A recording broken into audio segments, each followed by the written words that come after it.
Hello friends, welcome to the official YouTube page of Everest IAS Academy. So today we are going to discuss February 15, 2020 Hindi newspaper analysis from the UPSC Prelims 2020 point of view.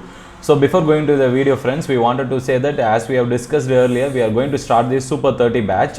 So as part of that, we will be uploading one demo video in the YouTube channel so that you can assess it. And one more thing is that this batch is exclusive for this year UPSC and TNPC Prelims 2020 candidates who are preparing for this year, and it's going to be a 2 months crash course where 1.5 years current affairs will be covered in addition to economic survey, budget analysis, and in addition to government schemes, as well as we will be covering expected question series from each of the topic which we are discussing in this batch. In addition to that, we will be restricting only to the first 30 students who are joining this batch. And friends, whoever have joined till now will be providing them like a separate username and password which will be given within tomorrow, so that you can access through our website all the whatever videos we are uploading regularly. So as a limited period offer, we are charging only 600 program 600 rupees as a fees for the Super 30 batch. And this program is actually for the offline classroom program friends. So in our Bangalore center, we are going to start this program for economic survey and budgetary analysis.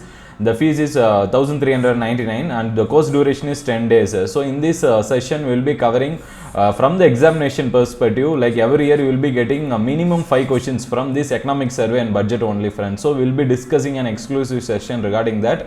And as part of current affairs cash course, we will be covering 2 years current affairs will be covered as part of the program. So the course duration will be for 2 months, and the fees as an introductory offer we are giving for 4999. So you know friends, already from current affairs only we will be getting minimum 35 questions very directly, and indirectly also we will get additional 10 questions also. So this will be useful for the candidates who are preparing for this year UPSC 2020 prelims and KS 2020 prelims. So let's go into the headlines friends. The first phase of Mumbai-Delhi Express Highway to be ready by Deepavali. So basically friends, this article comes in the backdrop of our government has initially planned to develop these highways throughout the country in a better manner. As part of that, so recently our Union Ministry for Road Transport and Highways, so what he has said is that they are soon planning to, within this year Deepavali, they will be connecting this Mumbai-Delhi Express Highway. But one thing is that all this come under the major project of Bharatmala Pariyojana. This is very important for this year preliminary examination friends, because this is a completely centrally sponsored program and it will be funded by the Ministry of Roadways and Highways. So, and one more thing is that this is going to be the single largest outlay for the government's road construction program, because we are going to spend around 5.35 lakh crore friends. And one more thing is we are planned to develop road throughout the country for developing around 83,677 kilometers. So we are going to cover it in various phases during the phase 1 program. So we are actually planning to cover this project by 2022 only. So in addition to that, let's go and discuss what are the basics regarding this Bharatmala program. So basically the idea of the project is that friends, we know in our country through the highways, not only passenger traffic happens, in addition to that freight corridor transportation also happens. And because of this, what happens is that the highway points are mostly choked up, especially near the toll gates. So in order to reduce this congestion, our government has actually planned to construct a separate freight corridors for the especially for this reducing this freight related traffics in the country. That is the idea related to the Bharatmala project, where we will be actually planning to improve the logistical efficiency that relates to transferring the goods whatever in our country we are producing at different parts of the country. In addition to that, it will actually reduce the traffic congestion which are happening currently. So in addition to that, we are also planning to connect the border areas and northeastern states also as part of this Bharatmala project. One more thing is that with respect to Bharatmala project is that our government is also planning to develop this multimodal logistical parks. So that is important from preliminary examination friends. So let's go and discuss that. So this is how the multimodal logistical parks that scheme will look like. So what we will do is, in a single place, so we will locate a cluster of industries so that they will have a economics of scale. So when last of if you see friends, normally IT parks, if they are located, means let's take the example of Chennai only. In Chennai, if you see friends, in OMR, there will be a series of IT corridors which are located along that OMR road only. Basically, it leads to, based upon the Weber industrial location model, if you would have read in geography, so they would have discussed that. So there are a lot of advantages when we locate a cluster of industries at a single point, because a lot of infrastructure development can happen in a single place. That is the idea related to multimodal logistics logistical parks also. So we'll be developing lot of logistical parks at a one place. So various industries will be like invited and incentives will be given to them for promoting this. Then what we'll do is whatever goods which they are like the industries are like whatever they are producing, they will be given faster custom clearance also. One stop solution will be given at that place itself, and they will be easily connected to the nearby multimodal transport. So multimodal transport here refers to road, railway and even inland waterways of the country, and nearby seaports will also be connected. So then what happens is that at that place itself, in the multimodal logistical parks itself, we will do the value addition such as packing and labeling also. Then with the help of technology, we can monitor the goods actually like how it is transferred from one place to another place. So this is how the multimodal logistical park scheme looks like, friends. Next article is scientist radio tag in the Indian pangolin. So radio tag as a concept we already know, friends. We are practicing this radio colored program actually like various wild animals, that is like for tigers and leopards and migratory birds. Basically when we wanted to like monitor the movements of any particular animals, like where they are located currently, so we will use this radio calling, this radio tag principle, and this is what our government has planned to do for Indian pangolin also, because this has been listed as actually because there are around 8 species in the world, friends. In that 8 species, 2 species are only in India and they are in the endangered status in the IUCN. And if you see in the 8 species in the world, 3 will be classified as critically endangered, another 3 will be classified as endangered, another 2 as vulnerable category.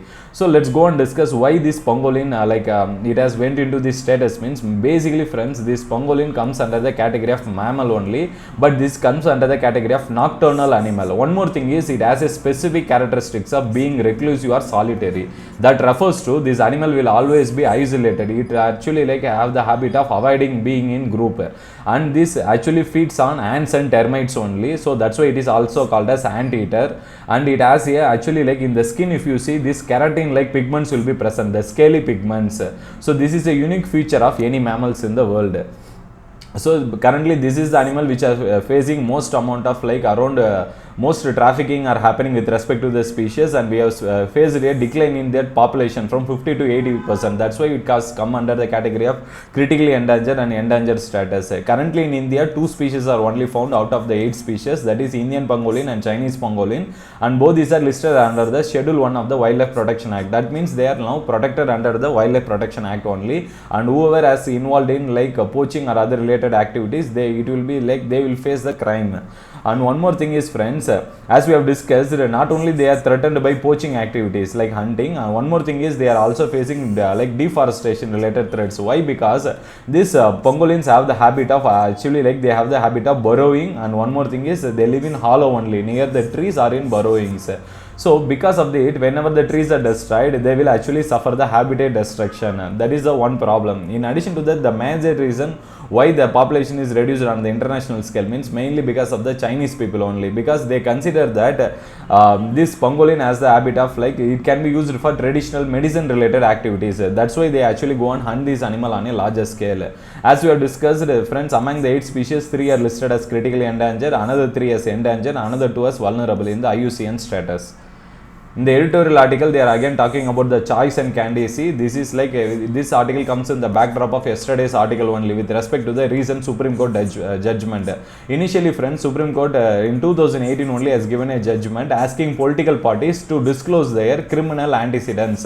Whatever criminal case what they are having, they have to actually publish that information on that websites as well as in the local and national newspaper.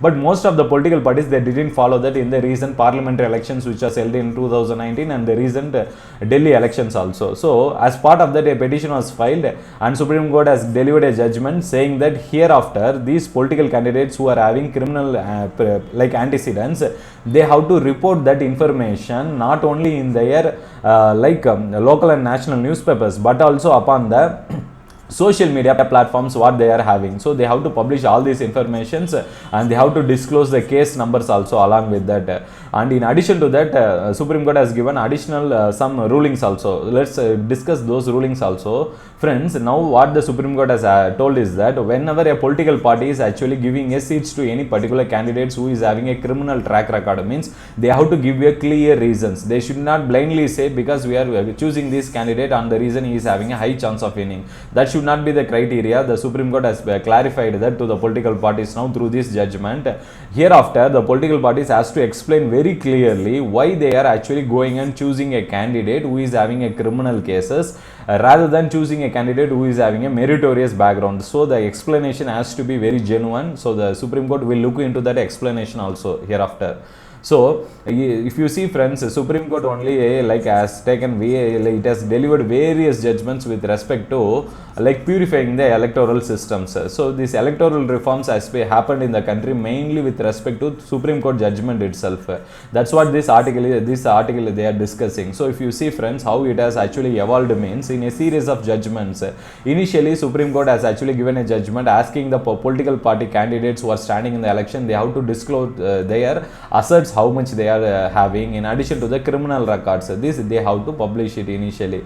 And in addition to that, later Supreme Court's also given the option, none of the above, that is the not option has been given in that electronic voting machines. In addition to that, later what happened is that so candidates who are standing in the election or who are getting elected means, suppose if they are convicted in the courts of the country means, then they will face immediate disqualification. All these reforms has been happened only through Supreme Court only. So the parliament is very it is dormant along this front. That's what this particular article they are discussing. Hereafter, what this particular author is saying is that as of now, if a particular candidate is framed charges only, they cannot be disqualified. Only they have to get convicted means they will stand disqualified based upon the Supreme Court judgment. But what this Hindu author is saying is that in future, in the parliament only, we should go for a particular law such that even a candidate, if he is faced any law, like suppose a criminal case has been framed against against him, it means during that time only he should actually face disqualification. But it's look very friends, it cannot happen in the country because in our parliament only we know currently in the Lok Sabha 40% of the MPs are facing criminal cases. So we cannot expect this process to happen in the immediate future. Next is also an editorial article, troubling data. Basically here they are discussing about the recent finance minister's speech in the parliament, because there is various criticism has been happening with respect to the recent budget which was passed. That was the 2021 budget. We have predicted next year growth range of 6 to 6.5% based upon economic survey also. So all this looks an unfounded optimism for the various economic experts of the country. And as a point of defending in the parliament, especially our finance minister has said that we are actually facing some green shoots, some improvement has been happening in the economy. So the finance minister has quoted the industrial output data showing that actually a positive growth has happened in the month of November after a contraction has happened from August to October month. But what happened is that yesterday only index of industrial productions December month data came. Again here actually a contraction has happened. From the preliminary point of view friends, we should actually go and discuss the index of industrial production, that we will discuss in this video only. And one more thing is India's actually growth has been affected by recent coronavirus threat which has been, that is that COVID 2019 or novel coronavirus as we say. So this is also one additional factor which is going to affect India's growth in the nearby term. That's what this author is saying, because as of now whatever the factories which has been shut down due to this COVID 2019 threat, most of the supply chain networks for India has been affected, because India has been outsourcing or importing all these goods from mobile phones to automobiles only from Chinese based companies only. So due to this shutdown, we are facing a problem in our critical resources which are used for manufacturing these all final goods. So that is actually going to have a negative impact on India. In addition to that, as we know friends, in our country financial sector, especially banking sector, are actually having a problem. Banking sectors are not in a mood to lend to the business community, and even business communities are not in a mood to actually borrow from the banking people. So this is actually a duality kind of skepticism which is happening. So let's go and discuss what is this index of industrial production. Basically this is an index which is used to assess the how much amount of industrial goods are manufactured in the country based upon a timeline. So the base year which you have chosen is as of now 2011 to 12 is used as a base year. Upon that we will actually go and compare the data, and we will say how much industrial index of industrial production has expanded or contracted. Because in the industrial production we have a set of core industries. We have 8 core industries. They occupy 40% of the total weight in the total index of industrial production final data. So from the prelims point of view friends, these 8 industries, core industries, are very important, because UPSC has already asked this this in the preliminary examination, and there is a chance for them to repeat this particular question. So the 8 core industries are electricity, steel, refinery products, oil, coal, and then natural gas, fertilizers, and cement. So this index of industrial production data will be published monthly by the statistical office, that is a CSO, under the Ministry of Statistics and Program Implementation. So next article is textile policy to be rolled out by mid 2020. Basically friends, this national textile policy was passed by the government initially in the time period of 2000 only. For a period of around 20 years we don't have a textile policy for the country. A basic reason because friends, in our country we know like there are a lot of areas, like in case of Tamil Nadu we have Erode, Tirupur region, which is considered to be a textile hub of India, where, and even Gujarat and Maharashtra and Gujarat regions also considered to be major textile hub of the country. But what the problem we are facing in the textile sector is, especially with respect to raw material, we have the cotton which we are producing in our country on a larger scale. That is not an issue. With respect to skilled laborers, already we have a plenty of skilled laborers with respect to this textile industry. Only problem is with respect to technology, because the technological upgradation has to happen frequently according to the global dynamics, and that we have not been doing. That's why our government is planning to, with the help of this new national textile policy which the government is going to release this year around June or July month. So this 2020 policy, we are planning to make India into a export, actually a hub, so export and manufacturing hub for the textile sectors. And in addition we are planning to invite for FDI investment also in textile sector. In addition we are also planning to develop mega textile parks, which is going to be very important for the preliminary examination, that we will discuss friends. In addition to that, we are actually like government is planning to allot these textile parks for all the states, where the states are willing to allot at least 1,000 acres to the central government. Means they will go and develop this, especially these textile parks, mega textile parks will be developed in the country. And in addition to that, our government is also planning to develop this technical textiles in the country also, as part of National Technical Textiles Mission. This also we will discuss friends, what is the difference between textiles and technical textiles in this video. Basically friends, as we have discussed in this new textile policy 2020, we are planning to actually integrate the whatever manufacturing and exporting hub. So basically we are actually planning to invest better technological upgradation will be done as part of this policy. And wherever the hubs are, the textile hubs are there in our country, like Maharashtra, Gujarat and Tamil Nadu regions, there we will actually plan to convert into an exporting hub in future as part of the policy. And let's go and study what is this technical textiles. Basically friends, any textile which is used for non-aesthetic purposes apart from clothing related activities, those textiles will be classified as technical textiles. And if you see friends, where these technical textiles are used means in the industries, in multiple sectors they are using. Suppose if you see in the automobile industries, they are actually they are using this. In medical textiles it is used as an implants, and in case of agriculture it is used as geotextiles and agricultural textiles in case of agriculture, and geotextiles is basically in case of irrigation friends. Suppose if you see, let's take the example of banks or embankments. There actually if water is there means due to the lateral pressure, water can actually like leak into the surrounding areas. There if we place these geotextiles means that soil erosion and lateral leakage can be, seepage can be controlled. That's the advantage of having these geotextiles. And agricultural textiles means basically we know friends, this inland gardening which we do in that cases, and in case of planting any horticultural crops, what happens is that we will cover from the sunlight with the help of these textiles specifically made for that purposes. That is called as agricultural textiles, and even as a protective clothing from protection from radiations. And in addition to that, we are using it as a bulletproof jackets also, these technical textiles. And friends, this picture is not clear, but let's see this picture only. This is how the future mega textile parks will look like. So how they are going to function means they will actually find an area which has minimum 1,000 acres. There only they will develop it like a series of industrial clusters. They will actually invite all the industries across the country to come to this area, where land will be given to an incentive scale, so that they will come and develop in this area. Like from the cotton they will manufacture all the textile related activities. So world class infrastructure facilities will be provided from the government side.